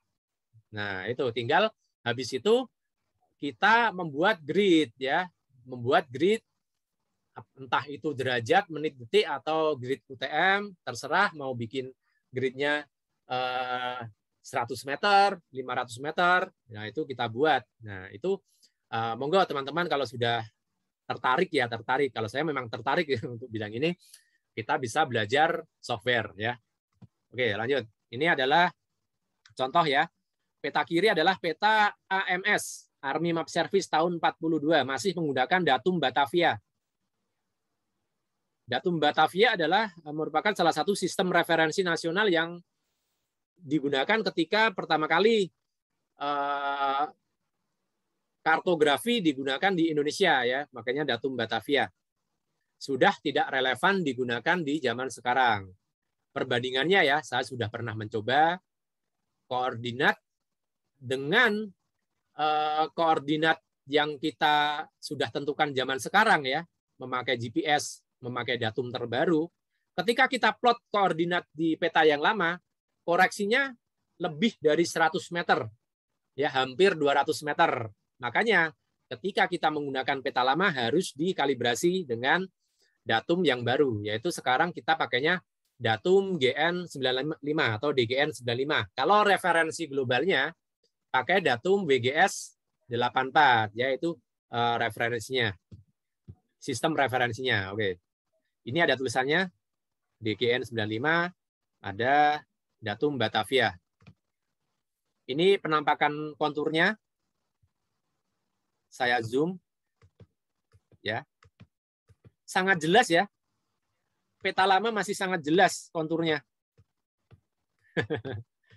Tapi interval konturnya beda. Interval konturnya masih lebih rapat peta yang baru. Nah, ini kurang jelas ya di sini. Kalau yang pixel yang asli cukup jelas, kalau peta lama cukup jelas ini perbandingannya. Kalau yang kita gunakan cuman konturnya, oke, nggak apa-apa. Tapi jangan gunakan di permukiman ya. Ini AMS edisi pertama sama dengan peta RBI. Nah, bedanya kan KMS tidak pakai foto udara. Kalau RBI sudah pakai foto udara, ya. Nah, ini presisi banget. Kenapa bisa presisi ya? Karena melakukan dengan menggunakan pengukuran ya. Ini anak orang-orang geografi nih atau geodesi yang lebih ahli dalam melakukan ini pengukuran. Nih, yang berikutnya adalah kalibrasi GPS ya. Atur sistem pada GPS. Ya, biasanya kita pakai WGS 84 ya, lalu kalibrasi kompas. Ikutin manual book ya. Tiap kompas beda-beda ya. Caranya beda-beda. Biasanya kalau mengkalibrasi GPS ya, GPS dalam kompas dalam GPS biasanya kita puter ya, kita puter sampai 300 sampai 2 kali 720 derajat hingga mencapai posisi calibrate ya.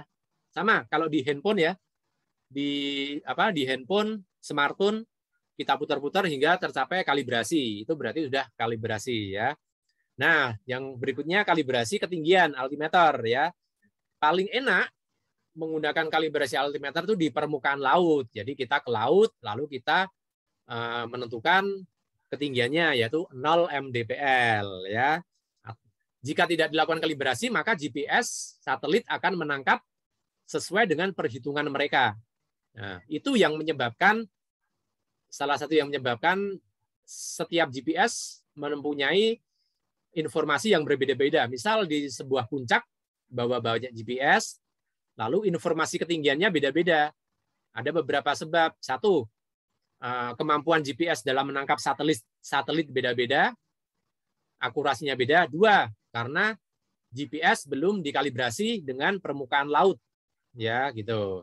Kalau yang paling akurat ya harus mengkalibrasi ke permukaan laut. Oke, itu GPS. Nah, ini kita masuk ke elemen ya. Sangat panjang ya tadi, karena ini berhubungan dengan elemen ketiga. Saya tawarkan pertanyaan ya. Kita akan habiskan seluruh modul ini hari ini. Monggo, sesi pertanyaan untuk tadi yang sesi pertama tadi, pemahaman atas modul-modul dasar. Apa yang nggak ada di modul dasar, saya tekankan di modul lanjut. Monggo. Izin ngopi, bentar.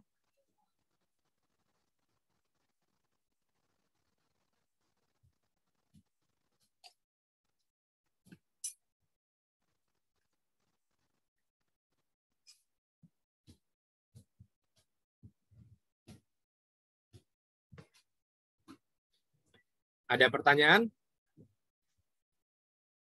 Kalau tidak ada, kita lanjut aja karena waktu sudah setengah 12 lebih.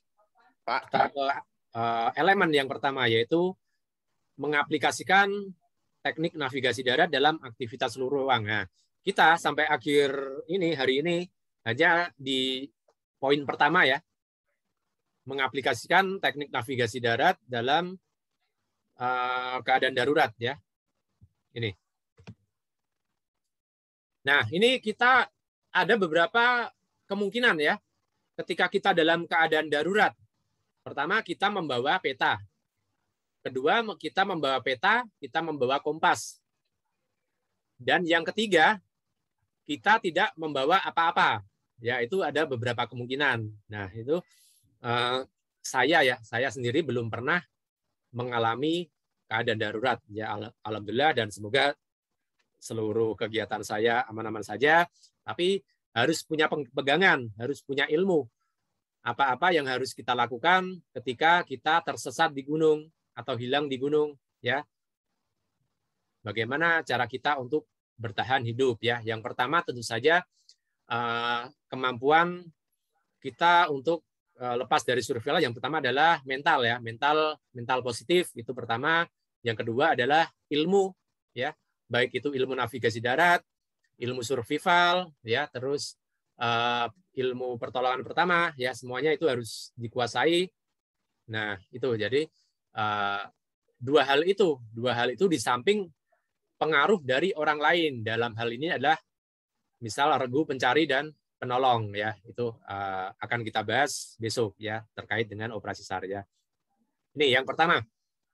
Ini umpamakan kita tidak membawa kompas. Yang pertama adalah mengikuti objek linear. Nah, objek linear seperti sungai, jalan setapak, punggungan bukit bisa diikuti sebagai patokan jalur. Dilakukan jika kita tidak dibekali dengan kompas, ya, atau peta. Jadi kita tidak bawa apa-apa. Kita bagaimana cara termudah untuk lepas dari kondisi itu, salah satunya adalah mengikuti zona linear. Namun perlu diingat sebagian besar kasus, ya, sebagian besar kasus yang akhirnya fatal akibatnya adalah mengikuti jalur sungai hingga akhirnya jatuh ke tebing. Akhirnya korban ditemukan di tebing. Nah, itu karena perhitungan yang salah. Nah, perhitungan yang salah dalam membaca medan. Itu mengikuti sungai juga kurang recommended. Kalau saya recommendednya adalah mengikuti punggungan, ya, mengikuti punggungan bukit. Itu adalah garis linear. Di gunung di Jawa seperti di Sumbing, Sindoro, Merapi, Merbabu, itu adalah gunung dengan tipe stratovolcano. Ya, saya lompat dulu. Ini adalah gunung Sindoro. Nah, di gunung Sindoro atau Sumbing, ya, bagaimana jika kita tiba-tiba tersesat di sebuah lokasi? Jangan ikutin lembah, kita ikutin bukit. Karena tipikal gunungnya adalah stratovolcano, maka jika kita turun ke bawah, mengikuti punggungan, tidak nyebrang lembah, pasti akan sampai ke desa. Tapi memang mungkin bukan jalur pendakian, tapi pasti akan sampai desa. Itu sebagian besar kasus orang hilang, ya. Kasus orang hilang, dia itu pinter. Dia pinter, jadi ketika hilang, dia tidak tahu arah, yang dia ikutin adalah punggungan. Karena dia sudah melihat desa tersebut, tapi bukan punggungan jalur pendakian. Ketika dia turun ke bawah, tidak menyeberang kali, tidak apa-apa, hanya mengikuti punggungan, pasti akan jatuhnya ke desa. Itu kalau gunung dengan tipikal stratovolcano. Jadi tidak direkomendasikan untuk mengikuti aliran sungai. kita ke sungai biasanya kalau nyari air ya, nyari makanan. Tapi kalau kita turun mengikuti penggunaan. Beda halnya dengan gunung-gunung misal di Sumatera, di Sulawesi ya.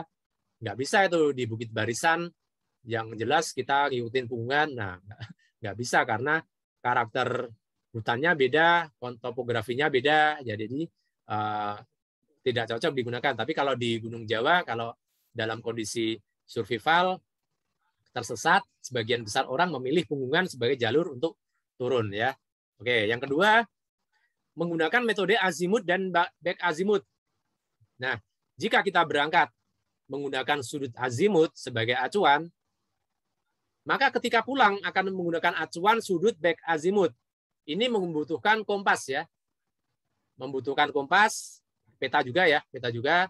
Nah, atau mungkin nggak punya peta, hanya kompas. Karena kita belum yakin. Misal dari titik tersesat kita di hutan lebat ya, kita menggunakan metode azimut back azimut biar ketika kita sudah sampai titik yang sekiranya tidak bisa lanjut lagi, misal tebing atau sungai yang tidak bisa diseberangi, kita bisa kembali lagi ke arah posisi kita berawal, ya.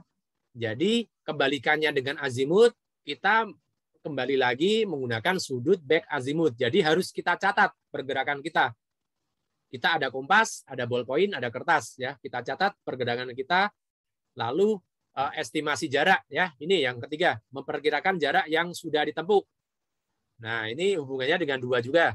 Jadi kita perkirakan pergerakan kita 30 derajat sepanjang 100 meter, lalu belok kanan 60 derajat, lalu belok lagi, ya kita hitung lagi jaraknya agar estimasi kita bisa kembali lagi ke tempat awal. Di samping itu kita harus menghafal medan ya, menghafal medan yang telah kita lewati ya. Itu salah satu poin penting juga dalam keadaan darurat. Kita membutuhkan otak yang jernih untuk mengingat. Nah, jangan stres ya, jangan stres, mentalnya jangan negatif. Kita harus punya mental positif. Jadi dengan mental positif kita bisa berpikir, karena dengan berpikir kita bisa melakukan kegiatan-kegiatan semacam navigasi darat dalam keadaan darurat. Ya, ini yang ketiga, memperkirakan jarak yang sudah ditempuh.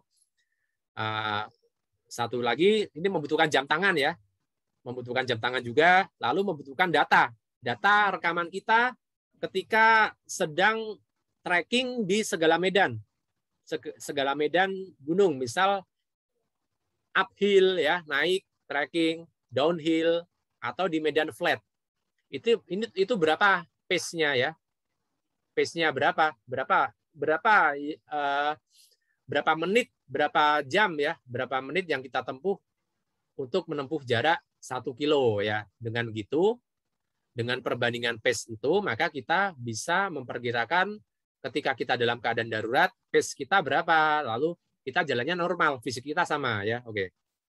Yang keempat adalah menggunakan metode 90-90 ya untuk melewati obstacle. Nanti akan saya jelaskan. Ini prinsipnya menggunakan kompas orientasi ya. Menggunakan kompas yang ini ya. Menggunakan kompas yang orientasi. Ya, ini sama. Oke, lanjut. Ini yang mengikuti objek linear. Tadi sudah jelaskan. Jadi metodenya mengikuti objek linear. Yang kedua adalah azimut dan back azimut ya.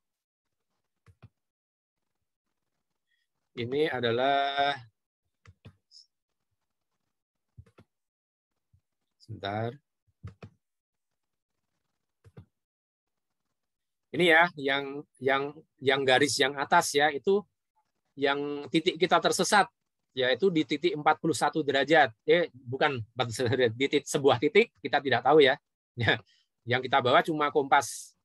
Nah, kita mau mencoba untuk mencari tempat yang, misal mencari tempat yang lebih tinggi di punggung bukit. Tempat itu udah kelihatan sebenarnya dari lokasi kita, namun kita jalannya nggak tahu ya. Kita pakai kompas ini ya, kompas orientasi ya. Cara menggunakannya sudah ada di YouTube saya ya, silakan dipahami lagi ya. Intinya adalah mengikuti sudut ini ya, bearing ya, tanda panah. Kita berjalan mengikuti sudut ini dengan sudut yang sudah kita kunci. Nah, berarti yang pertama kita berjalan 41 derajat. Catat di kertas. Lalu catat perkiraan jarak. Itu berapa? Setelah itu kita belok 108 derajat. Lalu kita setting lagi. Ini sudutnya jadi 108 derajat. Begitu seterusnya. Sampai akhirnya kita tiba di sebuah tebing ya. Misal tebing, kita nggak bisa kemana-mana lagi. Kita mau balik ke tempat kita tersesat lagi. Ya, maka kita harus menggunakan sudut back azimuth. Dari titik ini, titik kita tebing tadi, ini yang 253 ya. Titik ini kita pakai sudut back azimuth 253. Lalu ini, ya tentu saja harus mengkonversi dari azimuth ke back azimuth. Kita sudah mencatat, kita konversi, lalu kita perkirakan jaraknya lagi ya. Sambil kita mengingat-ingat bentang alam yang ada di lokasi tersebut ya. Itu ingatan yang tajam atas kondisi bentang alam mutlak diperlukan ya. Oke. Ini metode azimuth back azimuth. Ini adalah metode melewati obstacle ya. Ini seperti kita lihat ini adalah memakai rumus 90 90. Misal obstacle kita adalah tebing ya. Kita harus memutar. Kita harus memutarin tebing ini. Nah, karena kita tidak membawa peralatan tali temali, ya kita harus memutar. Bagaimana mutarnya ini? Pakai metode 90. Jadi setiap kita belok kanan, tegak lurus 90, kita akan tambahkan sudut bearing ini 315 ditambahkan dengan 90. Jadi sudutnya 45 derajat. Lalu ketika kita belok kiri, maka kita akan mengurangi sudut tersebut dengan 90 derajat. Dan seterusnya sampai kita berhasil menemukan sudut yang sama, yaitu 315 derajat. Jadi arah kita yang terpotong sebuah tebing dapat kita pertahankan dengan cara memutari tebing tersebut. Ya, ini bisa dilakukan misal ketika kita menyeberang kali. Ya, menyeberang kali, menyeberang pegunungan, melewati lembahan. Ini bisa dipraktekkan. Mungkin bukan dengan sudut 90. Yang jelas nanti hasilnya ketika kita belok kanan kita tambahkan, ketika kita belok kiri kita kurangkan ya. Jangan lupa mencatat estimasi jarak. Ya, ini adalah rumus metode 90-90. Ini poin 5, estimasi jarak harus dihitung agar hasil mendekati akurat. Nah, latihannya bagaimana nih? Latihan ini bisa kita latihan di lapangan ya. Kita bisa latihan di lapangan, bisa lapangan sepak bola yang cukup luas. Lalu kita bisa memperkirakan sudut tersebut ya. Kita bisa memperkirakan sudut kita misal belok 45 derajat dengan sudut dengan jarak 20 meter dan lain sebagainya. Kita catat. Itu. Jadi kita latihannya bukan di hutan, kita latihannya di tempat yang datar. Nanti akan metode ini bisa kita praktekkan ya dengan latihan di tempat yang terbuka. Saya pernah dulu ya, karena di pendidikan kepencipta alamanan juga belajar begini latihannya. Jadi ini latihan oh ya, kalau teman-teman yang fokus di olahraga orienteering ya pasti tahu ini, pasti tahu metode seperti ini. Jadi mengikuti sudut bearing ya atau bantalan kompas ini diikuti terus dengan memperkirakan jarak, lalu kita menuju titik demi titik ya dengan lancar ya. Itu kalau di orienteering metodenya seperti itu. Ini ya memperkirakan jarak. Dengan kita berhasil memperkirakan jarak, maka kita dapat melakukan nih plotting jalur pada peta ya. Jelas. Kembali ke titik awal seperti yang tadi ya, azimuth dan back azimuth. Lalu yang ketiga melewati obstacle. Bagaimana memperkirakan jarak ya? Kita harus mempunyai data. Kalau pelari ya, kalau pelari maraton atau pelari 10 kilo, biasanya mereka sudah punya data pace-nya ya, pace-nya lari.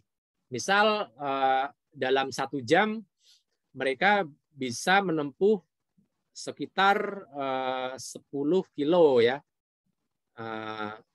Misal dalam 1 jam 10 kilo, maka pace-nya 1 kilometer. 1 kilometer itu ditempuh dengan waktu 6 menit. Mereka punya pace 6 menit. Nah, itu ada menjadi patokan mereka ketika berlari di tempat lain. Sama halnya dengan kita. Kita gunakan informasi tersebut. Misal saya ketika naik Gunung Merapi ya, ketika mengantar pemandu sebagai pemandu gunung ya, 4 kilo dengan kemiringan 60 derajat, rata-rata 60 derajat, itu bisa saya tempuh selama 4 jam. Ya, jadi pace saya adalah dalam kondisi uphill 1 kilometer adalah 1 jam. Nah, ini bisa menjadi patokan kita di gunung-gunung yang tipikalnya sama. Lerengnya 60 derajat, 50 derajat, dan medannya sama ya. Medannya sama gitu. Begitu pula dengan downhill atau flat ya, kita bisa mencoba mengukur kecepatan kita ya. Pace kita, kecepatan, pace dan lain sebagainya. Oke, ini adalah kalau tadi adalah navigasi ya, sesuai dengan prinsip navigasi, bahwa navigasi adalah prinsip pertama adalah menentukan lokasi kita, menentukan lokasi tujuan, lalu menentukan bagaimana cara mencapai tujuan kita ya. Tujuan kita apa? Tujuan kita adalah selamat ya, selamat dari kondisi darurat. Start kita mana? Start kita yaitu lokasi kita tersesat. Nah, bagaimana kita lolos dari kondisi tersebut? Itu adalah prinsip navigasi yang digunakan untuk kegiatan survival ya. Nah, ini tambahan lagi menentukan arah ya, menentukan arah di gunung. Harus dipahami ya. Ini ada 2, sebenarnya banyak berdasarkan misal kerapatan tumbuhan atau menggunakan metode bayangan matahari, tapi ini yang dasar 2, yaitu dengan acuan kalau siang hari adalah matahari, kalau malam hari adalah bintang. Ini adalah pergerakan matahari.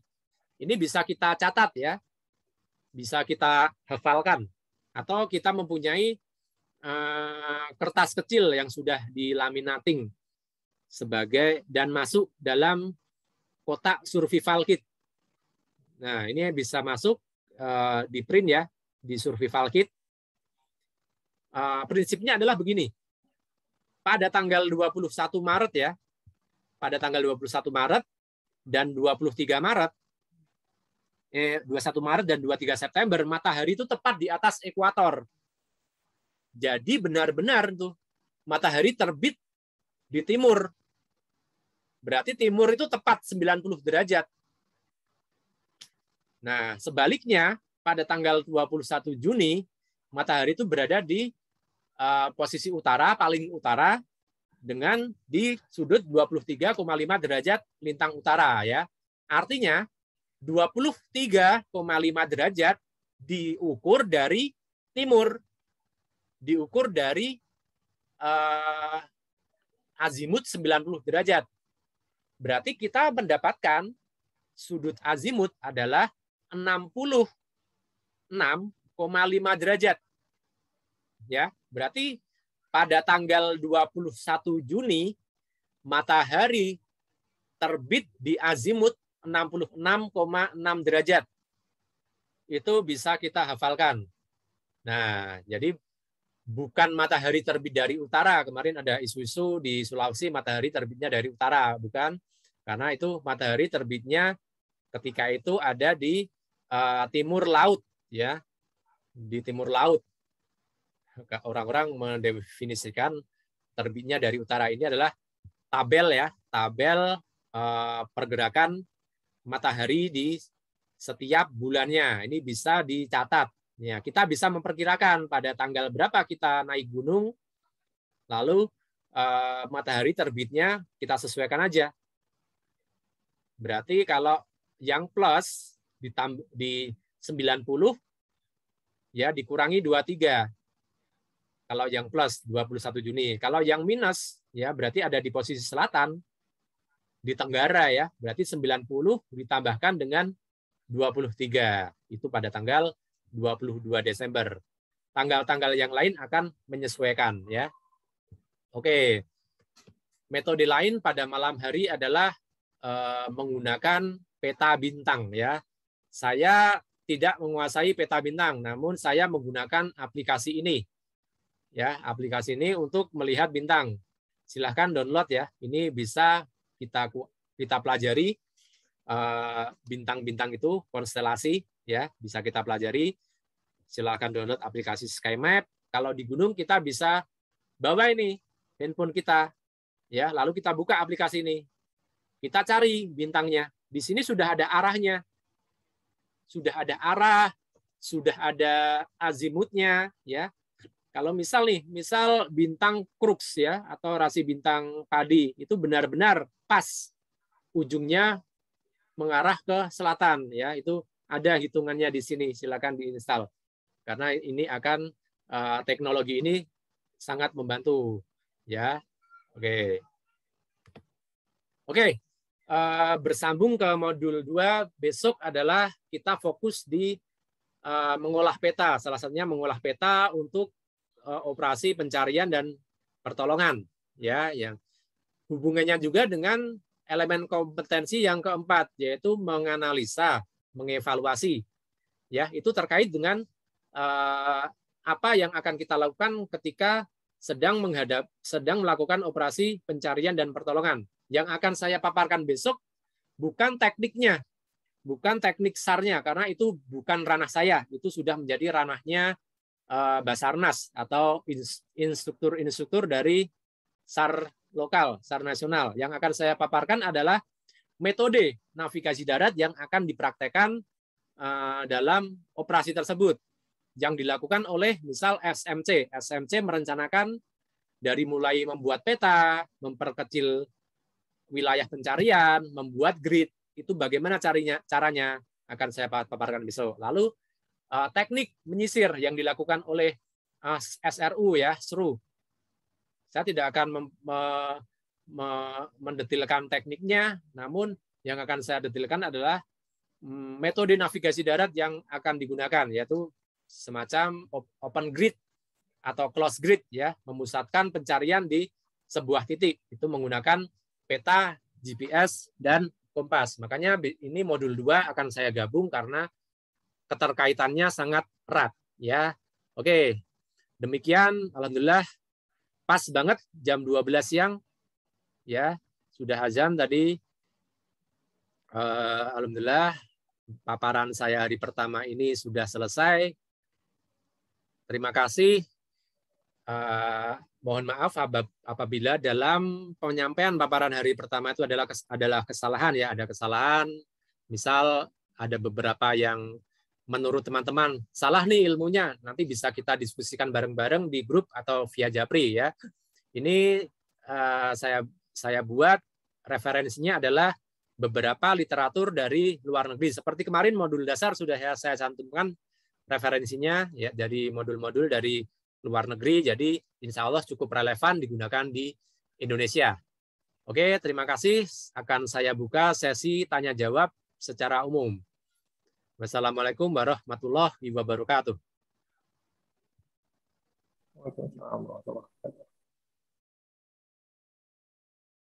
Silakan sesi pertanyaan secara global aja.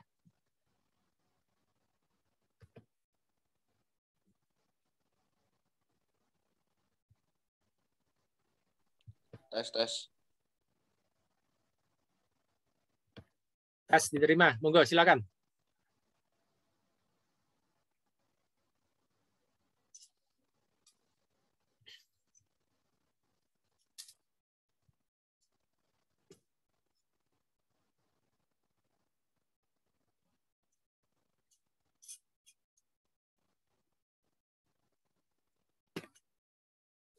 Mas Revo sudah membuka modul dasar ya? Sudah Mas, sudah beberapa ya? Saya baca walaupun belum ini. Teman-teman yang lain kan sudah ikut yang kemarin dasar. Ada kebingungan ya ketika lanjut ini?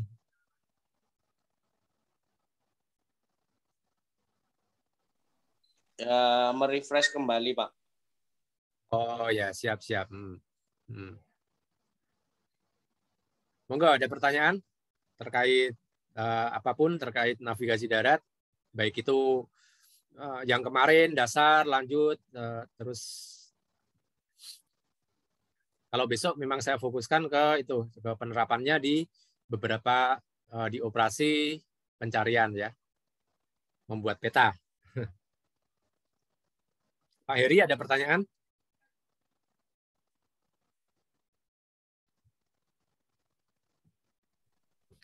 Ya Pak, merefresh kembali memori-memori dulu. Soalnya udah lama banget. Mas Rizky kan masih di itu kan, masih di SAR juga kan? Iya Pak, cuman kan sekarang untuk divisinya saya dulu kan jungle sama vertikal, sekarang difokuskan di vertikal rescue-nya Pak. Oh gitu, ya. Oke. Ya masih keinget, cuman kan ya kalau pencarian kan kita ya itu tadi menggunakan yang basic tadi kan cukup begitu. Ya, kalau ini perencanaan memang apa ya? Biasanya SMC yang merencanakan kan, membuat petanya, memperkecil. Iya. Mas Tulus, bagaimana?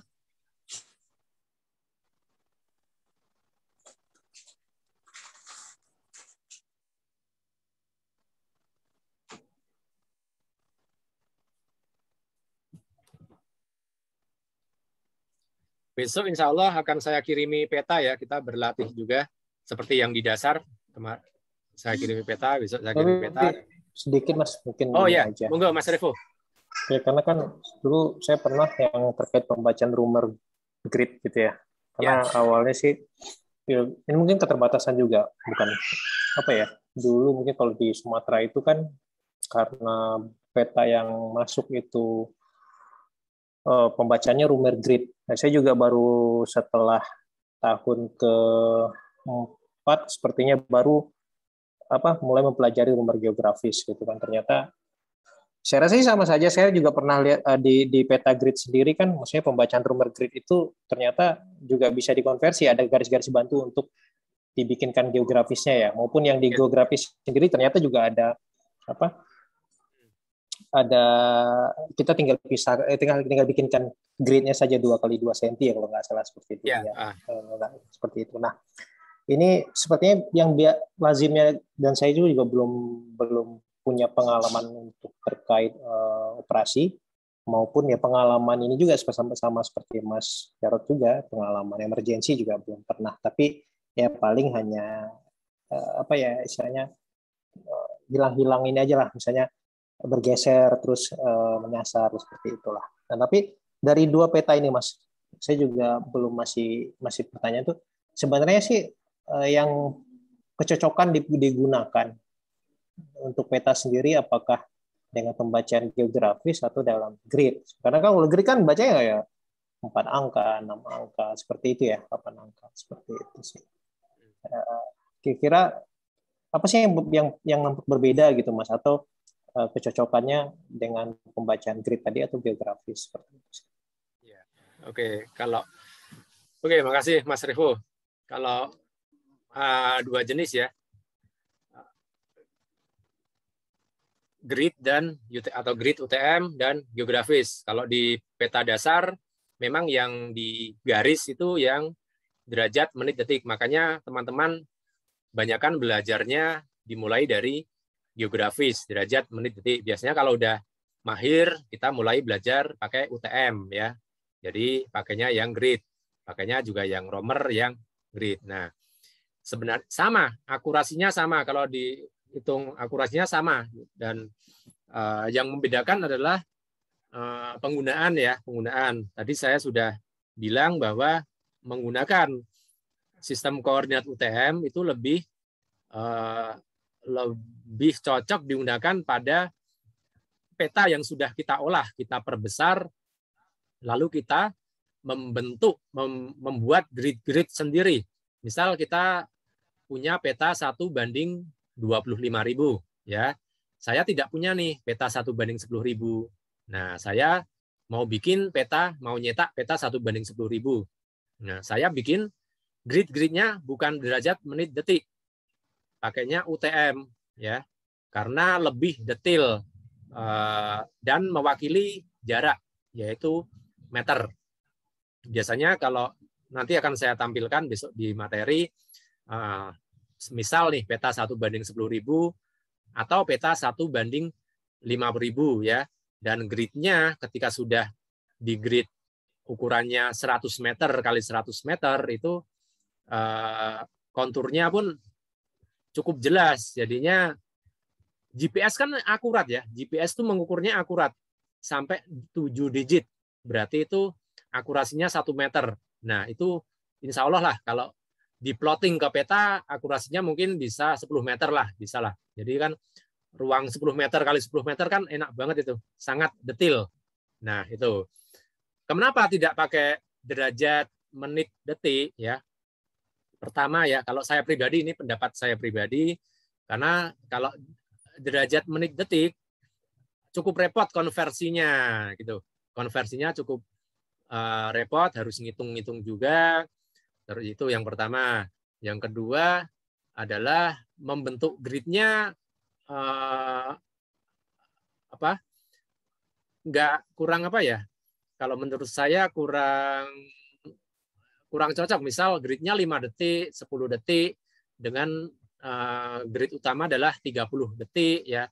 Sebaliknya kalau di peta di grid UTM kan enak 100, 200, 300 sampai 1000 meter itu lebih enak ya. Itu. Tapi memang kalau dasar ya, kalau belajar navigasi dasar memang lebih cocok pakai derajat, menit, detik dulu, baru mempelajari UTM ya. Oke, makasih Mas Revo. Oh iya, kalau di peta AMS, peta lama malah pakainya cuman UTM. Gridnya pakai UTM dan grid ya UTM sama LCO ya. Pakai proyeksi LCO ya. Jadi datum yang lama lagi, datum Batavia itu. Oke, makasih Mas.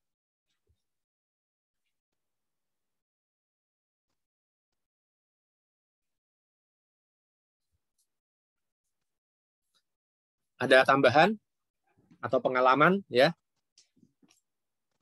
Misal pengalaman dalam ketika tadi ya, sesuai dengan pemaparan tadi, ketika dalam keadaan darurat, bagaimana sih?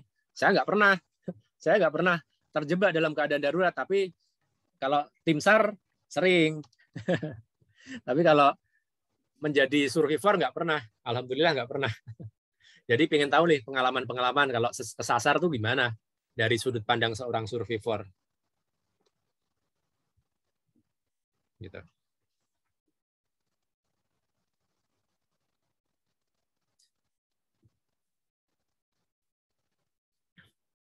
Oke. Ada yang lain, Mas Rizky, Mas Tulus, Pak Eri? Kalau ada tanggapan?